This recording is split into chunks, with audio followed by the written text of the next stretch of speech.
Assalamu alaykum hörmətli televizor görgüçülər. Yaxşımısınızlar? Yaxşımısınızlar. Dünya Uyg'ur Qurultayı Tor televiziyasining kunlik xabarlar programmasiga hammanglar xush kelibsizlar. Men riyosetchi İftixar Abdurashid. Men riyosetchi Zumraday Erkin. Bugun çarşamba. Hörmətli görürmənlər, tövəndə diqqətinizlər kunlik xabarlar proqramımızın təfsilatı bolsun.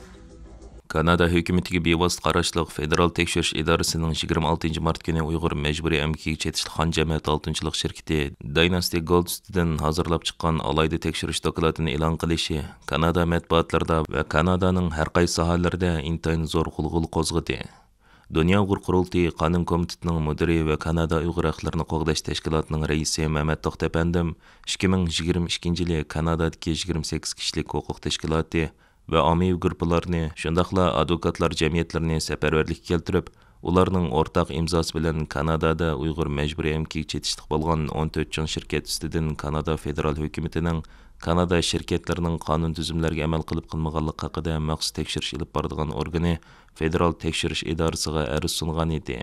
Dastlabida Kanada federal hukumati Uyg'ur haqlarini qo'g'dash tashkiloti boshlamchiligidagi 28 tashkilotning yuqorqi iltimosini rad qilgan bo'lsa-mu, ammo ular Kanada hukumatiga Uyg'ur majburiy amkiga chetish shirkatlar haqida davomli yangi dalil isbotlarni sunish va Kanada parlamentida Uyg'urlarni qo'llayotgan parlament a'zolari orqali hukumatga besim shakllantirish orqali oxirgi hisobda Kanada federal hukumatining tunji bo'lib yuqorqi shirkat haqida tekshirish olib berishni qo'lga keltirgan.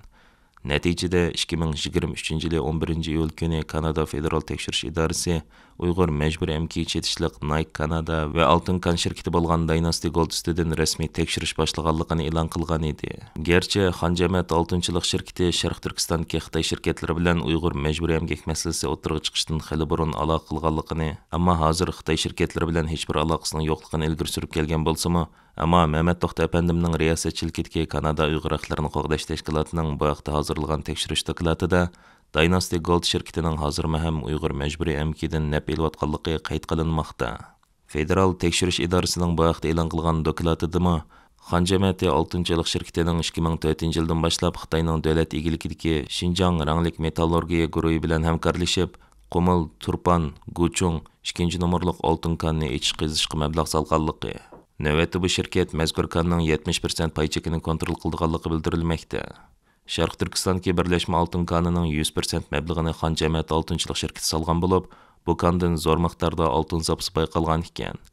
Xabarda bu birlashma mablag' turining Tangirtog' oltin balbig'ining 600 kvadrat kilometrlik qismini kontrol qilganligi bildirilgan. Halbuki, chet el tadqiqotchilarining dokladlarida Xon jamiyat shirkatining eng asosli sheriki Xinjiang ranglik metall guruhi Xitoyning Sharq Turkistondagi atalmish nomrodlikdan qutqizish, yetkib ishga o'rinlashtirish programmasiga aktiv qatnashgan va Uyg'urlarni majburiy ishlamchilik salgan davlat egiligidagi korxonalarning biri ekanligi ilgari surilgan.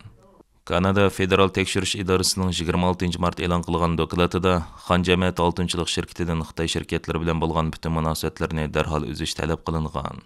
Kanada federal tekshirish idorasining bosh nazoratchisi Sheri Maya Hofa xonim bu vaqtda matbuotlar qilgan so'zida agar ustilardan arz sunilgan 14 shirkat o'zlarining tekshirishiga moslashmasa, o'zining xalqaro savdo ministrligiga ularning bu shirkatlarga berayotgan mulozimatlarini to'xtatish, ularning iqtisodiy hamkorlik fondi va hukumatning savdo fondlaridan bahramon bo'lishni rad qilish haqida tavsiyada bo'lganligini ifoda qildi. Mazkur tekshirish doklati Xitoy shirkatlari bilan yaqin hamkorlik munosabat o'rnatib kelgan va Uyg'ur majburiy amkidan belgilik darajada naf elayotgan Kanada shirkatlarini qattiq cho'chitdi. Kanada xalqarada Uyg'ur majburiy amkiga chetish shirkatlari bilan bo'lgan aloqasi sababli hukumat tomonidan tekshirish olib berishni boshlagan ikkinchi davlatdir. 2023-yili 6-oyda Yevropadagi nobuzlik kishilik huquq tashkilotlaridan Yevropa asos qonun va kishilik huquq markazi Dünya Uyg'ur Qurultayining havolasiga asosan Germaniya ma'muriy doiralariga arz sunib, Germaniyaning Volkswagen, Mercedes va BMW qatorliq avtomobil shirkatlarini ta'minlash zanjiridagi majburiy emgakni cheklash va uning oldini olishda muvofiq tadbirlarni olmadi deb ayiblagan edi. Dünya Uyg'ur Qurultayining raisi Dolqin Ayso apandim bu munosabat bilan qilgan so'zida Kanada federal tekshirish idorasi tomonidan e'lon qilingan yuqorqi dokladning Uyg'ur majburiy emgakini cheklash haqida besilgan intayin zo'r qadamlarning biri ekanligini, bu munosabat bilan Kanadada yuqorqi qonuniy harakatga boshlamchilik qilgan Mehmet To'xtapandim va uning riyosatchiligidagi Kanada Uyg'ur haqlarini qo'g'dash tashkilotiga va bu harakatni qo'llab imzo qo'ygan boshqa 27 tashkilotga butun Sharq Turkiston xalqi nomidan alohida rahmat aytadiganligini bildirdi.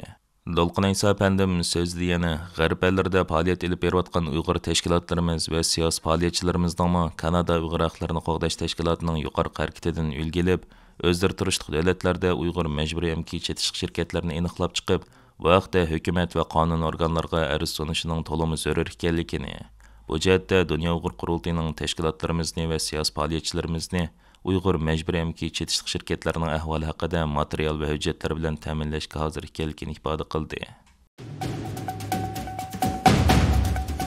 Amerika Adliya Ministerliği 25 mart günü 7 nəfər Xitay hakkerni Xitay hökuməti üçün qanunsuz axbarat toplashda ayıpladı.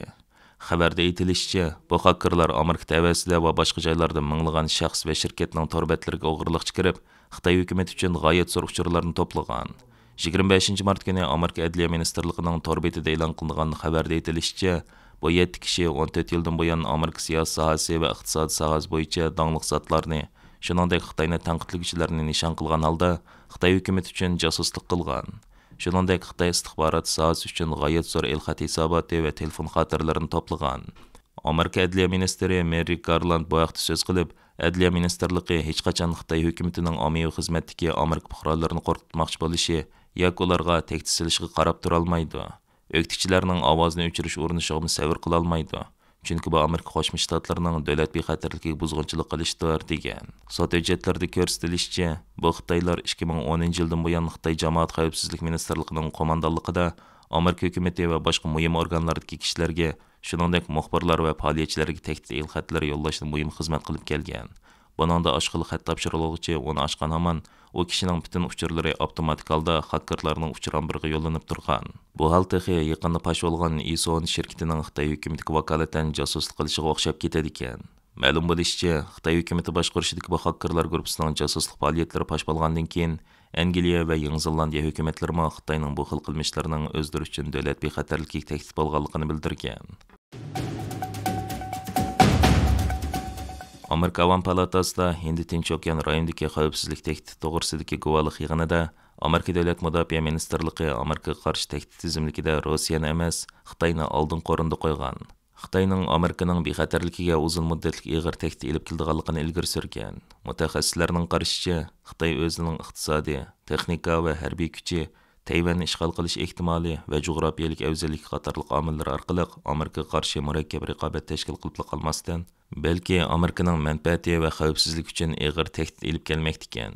Amerika Avam Palatasi Harbiy Xizmatlar Komitetining 2024-yili 3-oyning 20 kuni YouTube qo'ygan videosiga asoslanganda, Amerika Davlat Mudofaa Ministerligining Hindi Tinch okean xavfsizlik ishlariga mas'ul yordamchi ministri Eli Ratner va Amerika Dengiz armiyasi Hindi Tinch okean qo'mondonlik shtabining qo'mondoni Admiral John Aquilino Amerika Avam Palatasida Hindi Tinch okean rayonidagi xavfsizlik tahdidi to'g'risidagi guvohlik berish yig'inida Amerikaga qarshi tehdid tizimligida Rossiyani emas, Xitoyni oldin o'rinda qo'ygan va Xitoyning Amerikaning bexatarligiga uzun muddatli ig'ir tehdid elib kelganligini ilgari surgan. Shundaqla Amerikaning 2025-yil hamchotda Xitoy armiyasining zamonaviylashish taraqqiyotini ko'z tutib, Amerikaning yadro kuchini zamonaviylashtirishning oldin qo'rin qo'yilganligini bildirgan. Hürmetli görünmeliler. Tövene diktanlarga günlük haberler programımızdan tafsilatını sunduk. Keyin qitimliq sonimizgacha ko'rishguncha omon bo'laysizlar.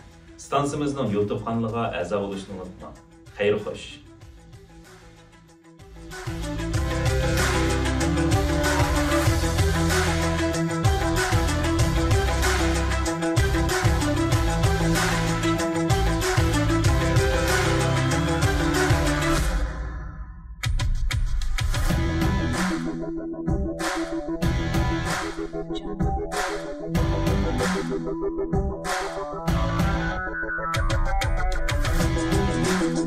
you.